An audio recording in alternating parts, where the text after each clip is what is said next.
Oke, kita mulai ya. Assalamualaikum warahmatullahi wabarakatuh dan selamat malam teman-teman semua. Terima kasih sudah meluangkan waktu untuk ikut dalam Zoom meeting kita malam ini. Berapa jumlah kalian di satu kelas? 34, Pak. 34, berarti masih sekitar 10 orang yang belum bergabung. Oke, biasanya kita lakukan ini di setiap awal semester, tapi karena ini masa pandemi tidak mungkin bertatap muka di kampus, jadi saya lakukan Zoom meeting untuk kembali mengingatkan dan menjelaskan supaya nanti tidak ada lagi yang salah dalam proses pembelajaran semester ke depan. Oke, yang pertama mengenai pembayaran. Selalu saya sampaikan bahwa pembayaran itu urusannya bukan di prodi, ya. Kami di prodi tidak membijaki masalah keuangan. Jadi bukan saya tidak mau menjawab. Banyak sekali yang japri, yang WA gitu. Pak, boleh nggak saya bayar setengah dulu? Pak, boleh nggak saya bayarnya bulan nanti? Pak, boleh nggak gitu? Ya, yang harus teman-teman ingat bahwa kami di prodi tidak membijaki masalah keuangan. Saat ini masalah keuangan urusannya adalah di BAU. Bisa langsung ke bendahara atau ke pembantu rektor 2, Pak Wakidi. Ya, jadi kalau teman-teman ada trouble dengan masalah keuangan, silahkan konsultasikan ke beliau. Nanti biar beliau yang ambil kebijakan, gitu. Ya, itu yang terkait dengan masalah keuangan. Selalu saya bilang bahwa penjurnalan tidak ada kaitannya dengan masalah pembayaran kalian di awal ya, penjurnalan, bukan cetak KRS. Di semester ini banyak sekali kasus yang melapor lupa cetak KRS. Padahal mulai dari awal kita mulai menjurnal sampai terakhir saya ingatkan di tanggal 29 November untuk secepatnya dicetak. Ya. Jadi ingat setelah ini nanti ini sudah proses nih. Kalian sudah mulai bisa menjurnal, tapi statusnya masih nonaktif. Ada banyak yang bertanya kemarin, Pak, kok status saya nonaktif? Gitu. Yang harus teman-teman ingat bahwa pada saat pergantian semester antara semester ganjil ke genap ataupun genap ke ganjil, itu status kalian akan langsung secara otomatis oleh sistem dibuat nonaktif. Ya, secara otomatis dibuat sistem akan dibuat sistem nonaktif. Maka nanti saya akan aktifkan dulu, setelah itu baru teman-teman bisa menjurnal. Setelah saya aktifkan, tolong secepatnya menjurnal. Ya, kalau sebelumnya kan teman-teman tunjukkan bukti pembayaran, baru dibuka, baru bisa menjurnal. Ya, nanti di semester ini saya buka, langsung jurnal. Urusan mencetak nanti setelah kalian bisa menunjukkan bukti lunas, baru kalian bisa mencetak. Balik lagi, banyak kasus bahwa lupa mencetak, ada yang lupa menjurnal, padahal itu selalu diingatkan. Jadi harus hati-hati dengan itu. Jangankan kalian, saya saja tidak bisa masuk ke sistem lagi kalau sistemnya terkunci. Ya, kalau sistem sudah terkunci, maka saya pun tidak bisa masuk. Jadi nggak bisa bantu, Pak, masa nggak bisa dibantu? Nggak bisa, karena sistemnya sudah diatur. Tanggal sekian sampai tanggal sekian adalah proses penjurnalan. Tanggal sekian sampai tanggal sekian adalah proses cetak KRS. Lewat dari tanggal itu, sistemnya otomatis terkunci. Gitu. Beruntung kalau sistem itu terbuka. Makanya begitu sistem terbuka kembali, pasti saya ingatkan, ini sistemnya terbuka cuma sekian hari. Cepat dicetak, cepat dijurnal, supaya nggak ini. Ya. Nah, masalah pengarsipan data setelah di jurnal, dicetak, disimpan, ya. Setelah di jurnal, dicetak, dinonaktifkan dulu suara yang lain.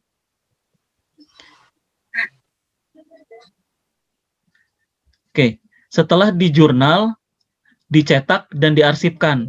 Sekarang masalah pengarsipan. Sebenarnya gampang. Selalu saya bilang, kalau dulu kan kalian simpan data di prodi. Tapi sekarang kan karena ini sudah hampir 1,5 tahun,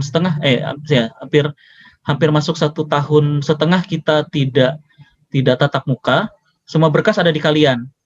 Jadi berkas-berkas kuliah kalian yang wajib itu, ini jangan nih, di semester sekarang yang kakak tingkat kalian itu udah kerepotan karena kehilangan KHS dari semester 1 sampai semester 6, kehilangan KRS semester 1 sampai semester 6, belum nanti lagi lapor sertifikat PPL ternyata sertifikat PKMB ternyata belum dapat atau belum diambil atau hilang dan segala macam.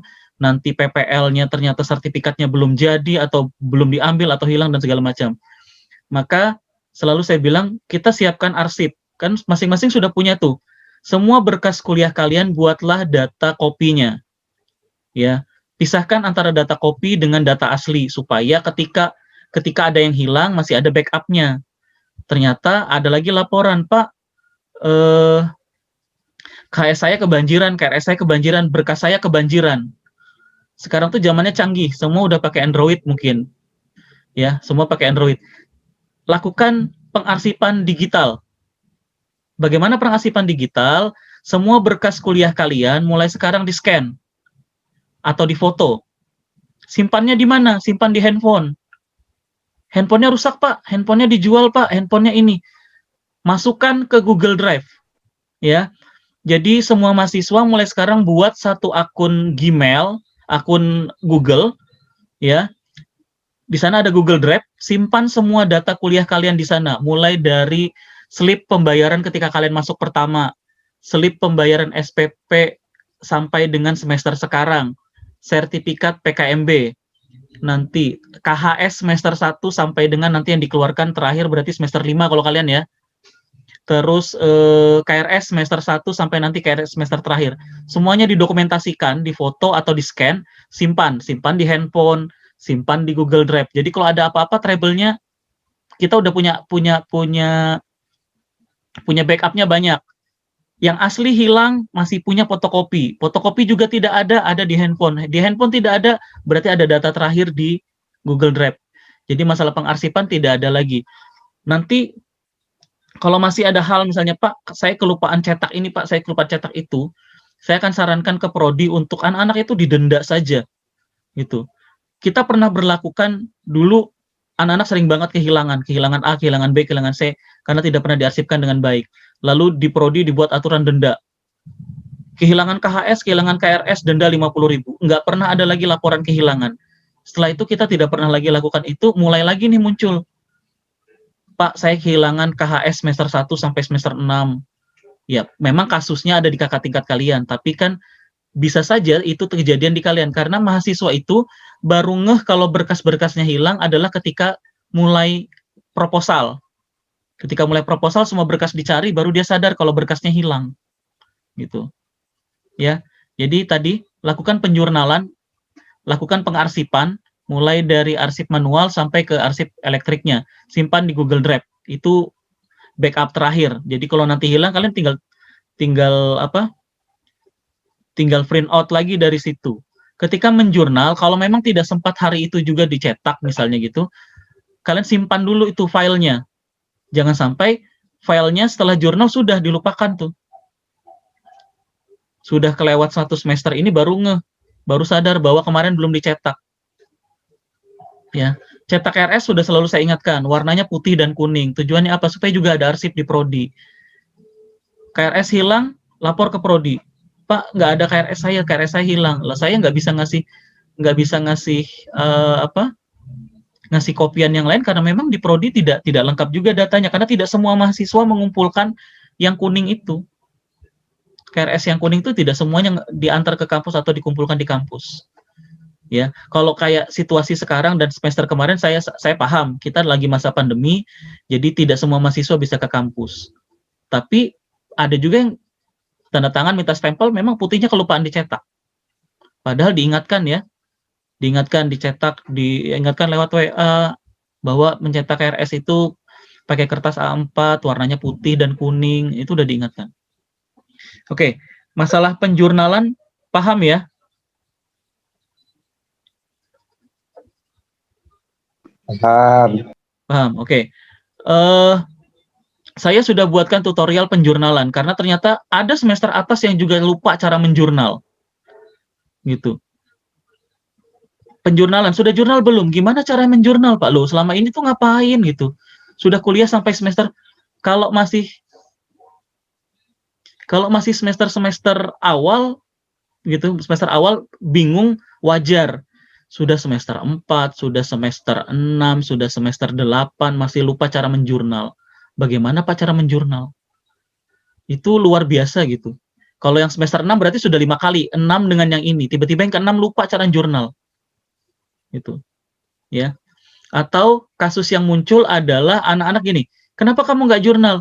Di kampung saya nggak ada sinyal, Pak. Kan selalu saya bilang, menjurnal itu, satu kemarin, tidak mesti harus lewat handphone. Bisa dilakukan lewat laptop. Yang penting ada jaringan wifi. Ya. Kalau dua-dua ini tidak bisa dilakukan, kan ada teman satu angkatan yang bisa menolong satu dengan yang lain. Gitu. Jadi kalau tidak bisa nih, karena jaringan wifi tidak ada, SMS temannya atau telepon temannya, tolong jurnalkan saya. Teman yang ditelepon tolonglah dibantu temannya yang tidak bisa menjurnal karena faktor jaringan misalnya. Tapi di antara teman-teman yang ada di semester 6 sekarang, berapa yang ada di luar kota? Kan tidak banyak, maksudnya tidak semua posisinya sekarang ada di luar kota, di daerah-daerah yang jaringan internetnya tidak baik. Ya kan? Tidak semua. Setengah saja mungkin juga tidak nyampe ada di luar kota, selebihnya ada di Samarinda. Jadi ini hanya kasus per kasus, hanya 1-2 orang, paling banyak 10 misalnya gitu.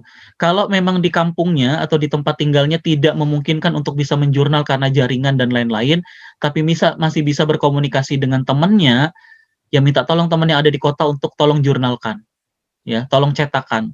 Urusan tanda tangan nanti belakangan, gitu. Kan tidak diwajibkan juga harus tanda tangan lengkap dulu baru bisa ikut kuliah dan segala macam. Nanti setelah kita normal kuliah, kalian bisa ke kampus, barulah diurus tanda tangan dan lain-lain. Karena ngejar dosen wali juga tidak semua dosen itu ada di kampus posisinya. Kan gitu. Jadi sementara yang penting dicetak dulu gitu.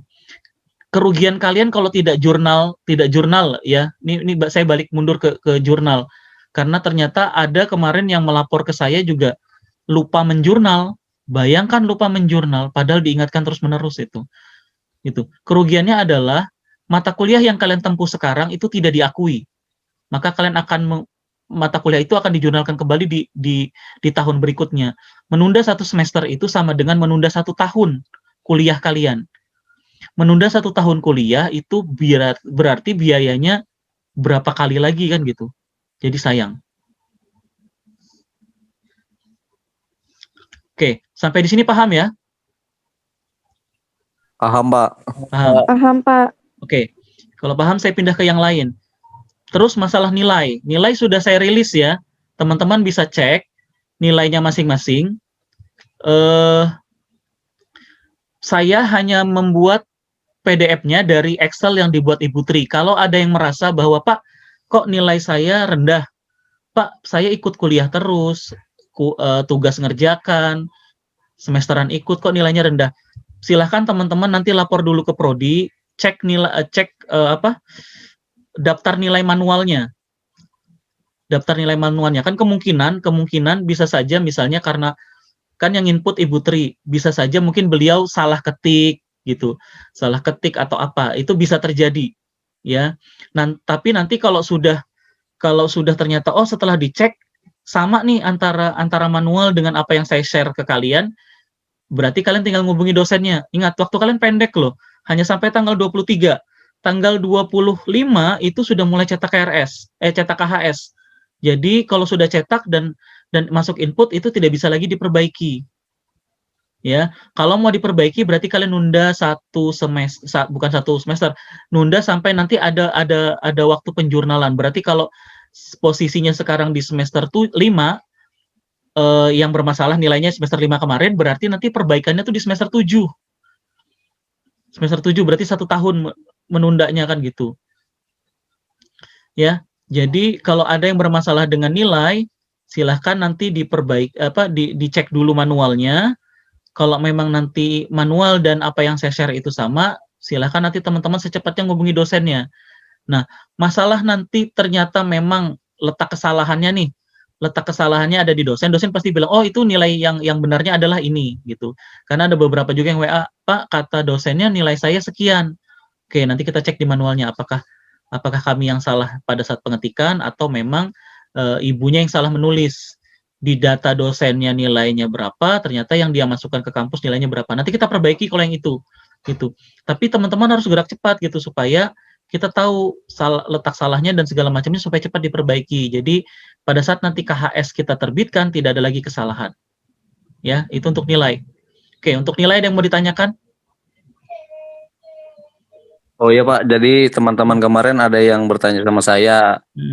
Jadi nilai itu taraf A, B, C, D-nya itu nilainya dari berapa ke berapa Pak ya? Oke, untuk nilai tidak lulus, untuk nilai tidak lulus, nilai D dan E itu berarti 59 ke bawah. Ya.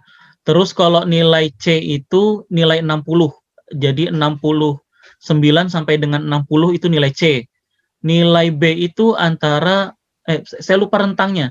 Tapi B itu kan biasanya di 70. B itu di 70. Di 70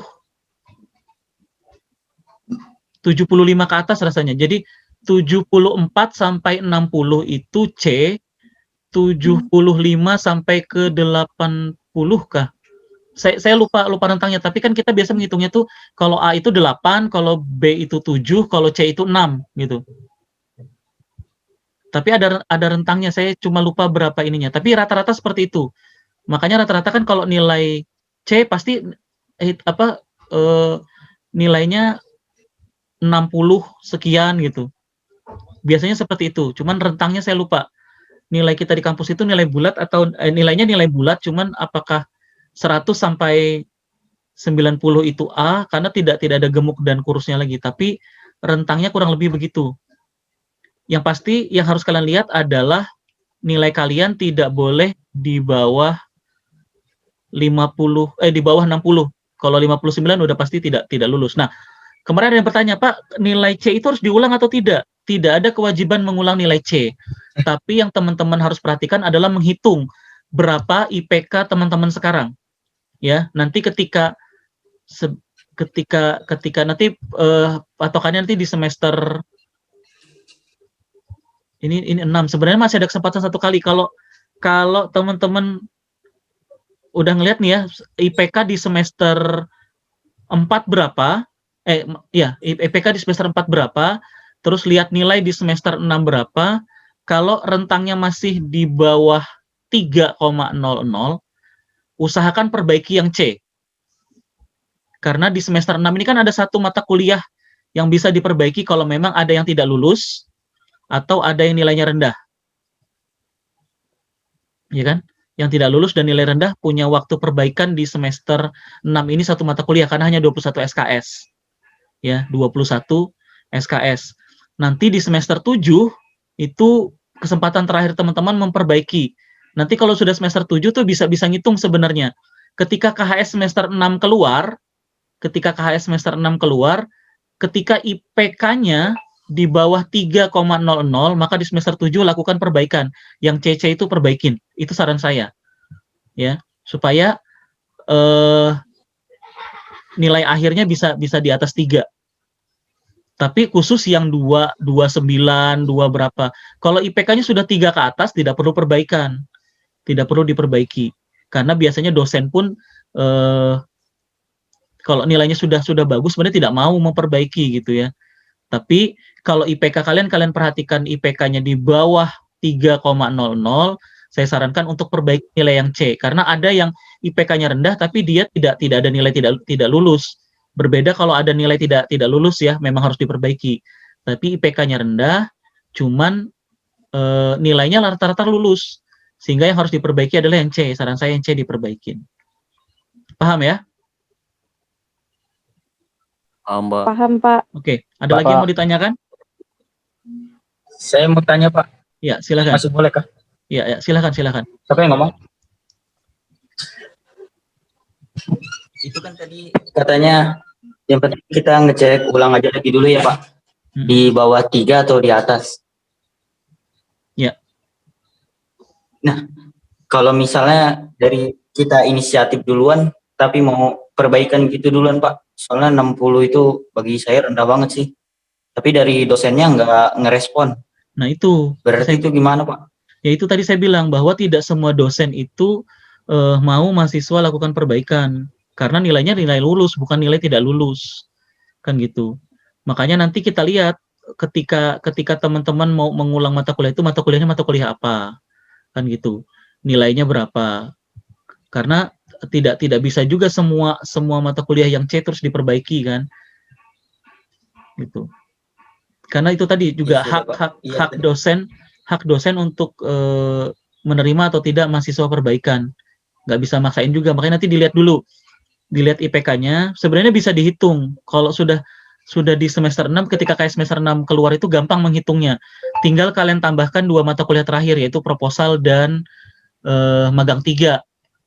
Dianalogikan saja, anggaplah proposal dan magang 3 kita tuh dapat nilainya setinggi-tingginya tuh B, anggap itu.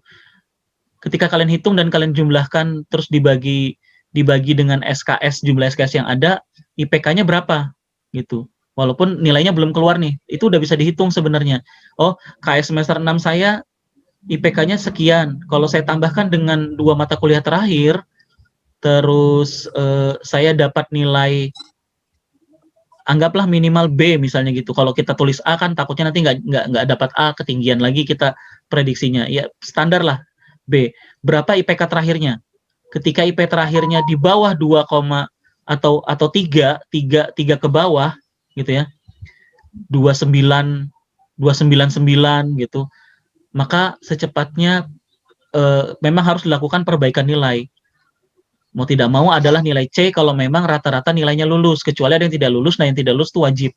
Jadi cek KHS-nya sekarang, karena ada juga kasus mahasiswanya baru sadar dia tidak lulus pada saat ujian skripsi.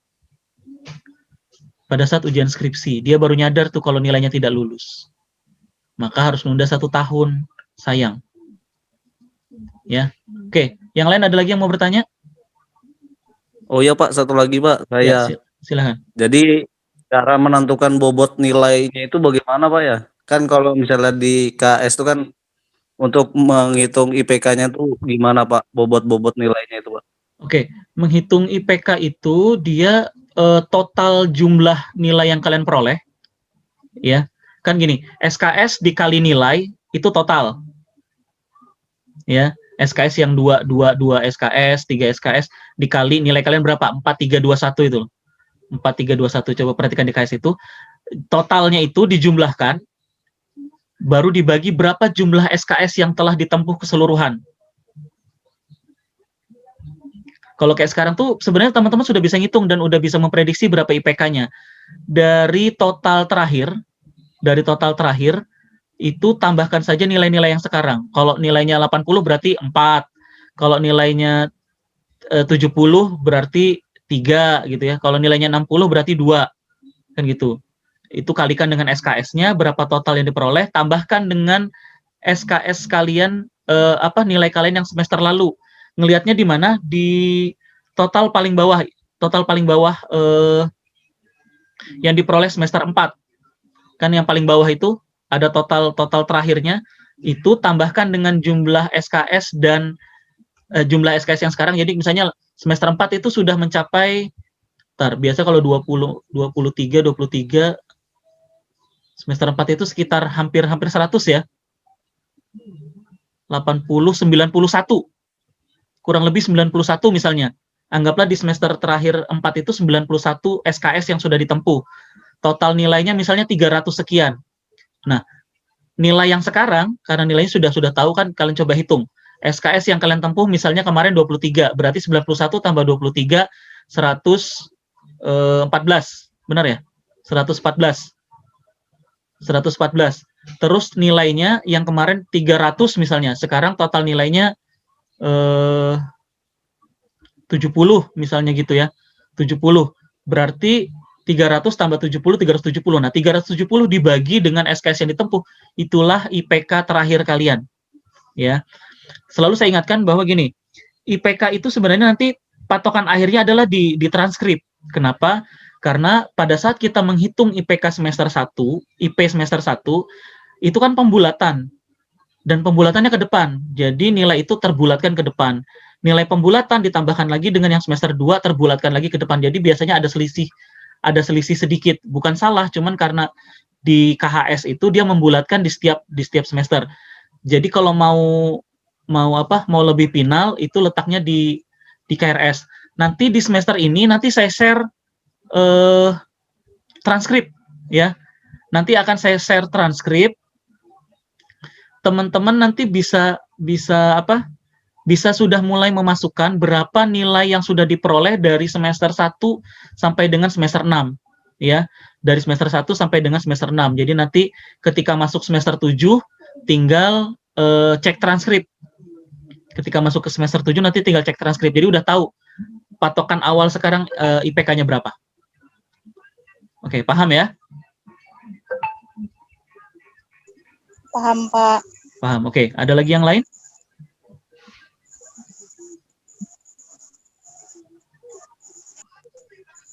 Kemarin saya sudah coba, Pak, untuk hitung di transkripnya itu. Jadi sekarang saya sudah tahu IPK saya berapa di semester 5, meskipun semester 5-nya belum masuk. S-nya belum keluar. Oke, tapi nilainya udah tahu ya? Sudah dihitung duluan. Iya, nah itu. Sudah, jadi Pak. kayak gitu. Nanti cutting tolong besok diingatkan saya. Jadi besok saya sharekan ke grupnya transkripnya, karena transkripnya berbeda. Jadi ingat, transkrip beasiswa itu berbeda dengan transkrip kuliah. Ya, transkrip beasiswa berbeda dengan transkrip kuliah. Jadi nanti jangan sampai ada yang salah, karena kemarin juga ada yang salah ketika mau cek transkrip ternyata dia pakai transkrip yang kuliah. Transkrip yang beasiswa ya. Besok cuttingnya tolong ingatkan saya supaya saya ingat nge-sharekan transkrip yang harus teman-teman isi. Jadi nanti bisa dimasukkan nilainya ke sana, jadi udah bisa menghitung awal IPK-nya mencukupi atau tidak, supaya tahu bahwa semester ini harus ada yang diulang mata kuliahnya atau tidak, harus menjurnal lebih atau tidak. Ya. Oke, ada lagi yang lain?